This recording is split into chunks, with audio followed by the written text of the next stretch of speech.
د اوبو او اقلیم ترمنځ اړیکې.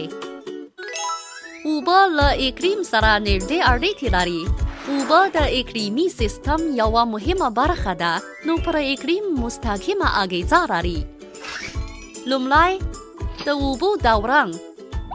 په پخواني لوست کې مو ویلي وو چې اوبه په ځمکنۍ کورې کې د سمندر، ځمکې او اتموسفیر ترمنځ پرلپسې دوران کوي. سمندري اوبه په بخار بدلیږي او اتموسفیر ته ننوځي. یاد بخار د وریځو په شکل راغونډیږي.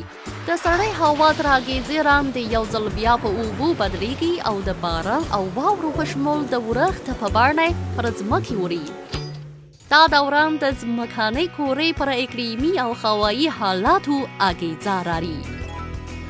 دوهم، د هوا تودوخه او رطوبت.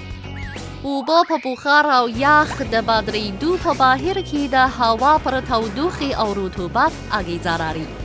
کله چې اوبه په بخار بدلیږي، له چاپیریال څخه تودوخه جذبوي، نو په چارچاپیر کې د هوا تودوخه ټیټه کیږي او په عین وخت کې په هوا کې د اوبو د اندازې په زیاتوالي سره رطوبت هم زیاتیږي.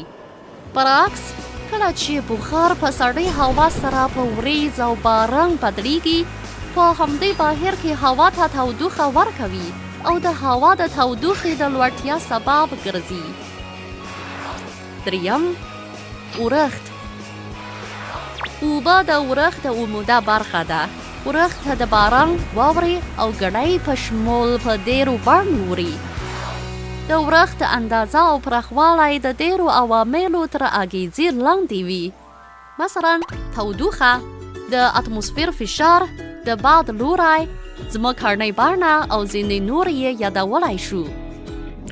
ورښت د اقلیم لپاره کلیدي اهمیت لري، ځکه ورښت د سیلابونو د رامنځته کېدو او د خاورو د رطوبت د بدلولو سبب ګرځي او پر کرنیزو چارو او د اوبو پر منابعو ستره اغیزه لري.